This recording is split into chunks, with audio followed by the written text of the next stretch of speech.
des Amériques sans Trump ni Maduro, faire unité pour la forme.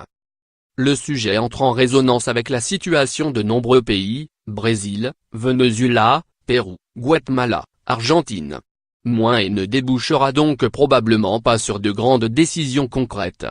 Ce genre de sommets internationaux aboutit à des déclarations finales minutieusement soupesées, pour contenter tout le monde, souligne Olivier Daben, spécialiste de l'Amérique latine et chercheur au Centre d'études et de recherche internationale, CERI, de Sciences Po.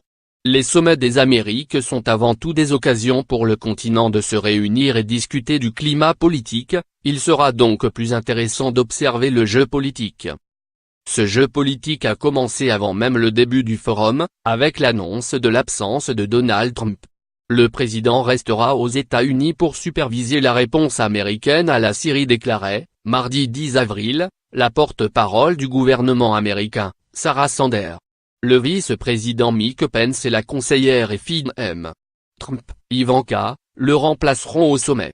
C'est la première fois qu'un président américain ne participe pas à ce rendez-vous, qui permet pourtant d'entretenir un lien avec l'Amérique latine sur laquelle les États-Unis ont longtemps tenté de conserver une influence. Après plus d'une année au pouvoir, Donald Trump ne s'est pas rendu une seule fois dans la région, signe de l'absence d'importance qu'il lui confère. Quelques heures après l'annonce de la Maison-Blanche, Nicolás Maduro annonçait également qu'il ne serait pas présent au Pérou, invoquant le refus des autorités d'assurer sa sécurité. Le président vénézuélien déclarait pourtant, en février, qu'il arriverait au sommet des Amériques avec la vérité du Venezuela. Qu'il vente ou qu'il tonne, par les airs, par terre ou par mer, après que Lima lui avait retiré son invitation pour protester contre la convocation d'élections anticipées au Venezuela. Une décision discutable, selon Olivier Daben. Si on prend pour critère le respect de la démocratie, il peut sembler étonnant d'exclure le Venezuela alors que des pays tels que Cuba ou le Honduras sont invités. La potentielle rencontre entre les deux présidents américains et vénézuéliens était le moment le plus attendu de ce forum. Washington s'est montré très belliqueux avec Caracas, lui reprochant ses arrangements avec la démocratie et la répression de l'opposition. Donald Trump avait, à plusieurs reprises, refusé les propositions de dialogue de Nicolás Maduro tant que la démocratie ne serait pas rétablie. Le dirigeant américain avait même évoqué une possible intervention militaire dans un pays qu'il qualifie de dictature, avant de frapper plusieurs personnalités vénézuéliennes de sanctions financières.